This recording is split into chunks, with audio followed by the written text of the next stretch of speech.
occasional showers, good, occasionally not. Trafalgar, northerly or northwesterly, and westerly in far northwest, and for a time.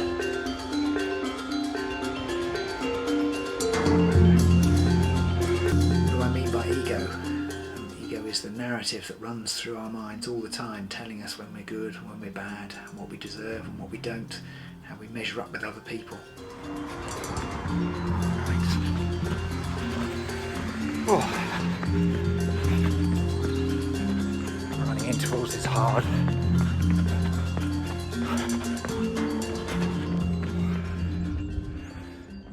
Ego and running can be your undoing. So ego isn't just about a puffed up and conceited sense of self. It's about your internal view of what you are. It's formed throughout your life, through all the feedback you get from your parents, from your friends, from your teachers, at work. It forms what you believe that you are, and that affects everything that you do.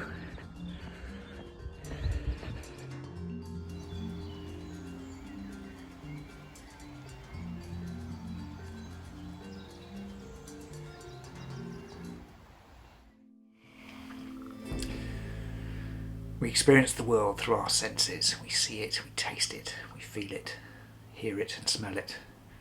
And all those sensations come into our brains and get put together to make a picture of the world. And that picture is then compared with the picture we have of ourselves.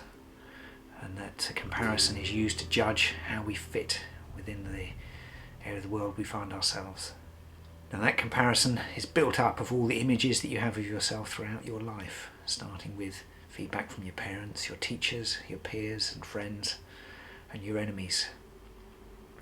And every compliment and every put down that you've ever had helps you place yourself somewhere in the hierarchy of people that you know and come across. This is an evolutionary trait that we've all got because it helps us to establish ourselves within society and find our place.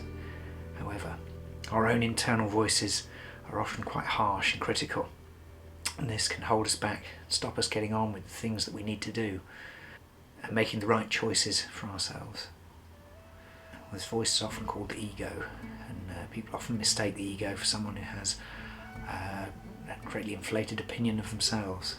It's not always the case. The ego is often a person's harshest critic and very difficult to overcome. So the question is, what tricks can we use to help ourselves get over this and get on and make the decisions and the choices that are right for us?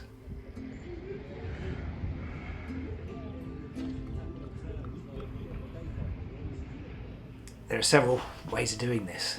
A simple method I've seen used is summarised by plus, minus and equals. The plus signifies when you have done something that you're very proud of and succeeded. You need to look around you and find people who are better than you, and there are always people who are better than you, whatever you do. And look to see how you can learn from them and improve yourself rather than resting on your laurels. The minus is when you fail, you don't reach your goal. You should look around and find someone who is not as good as you and try and explain to them why you failed and what you've learned from it. And what I mean by this is not necessarily that you find a physical person to teach, but you can write it down, you can speak to a camera. There are lots of ways that you can get those feelings out and get them structured in your mind in a way that you actually learn something from the mistakes or the failures that you make. The equals is you find someone who is on a par with you, with which you can compete in a friendly way to push each other to get better and thereby improve.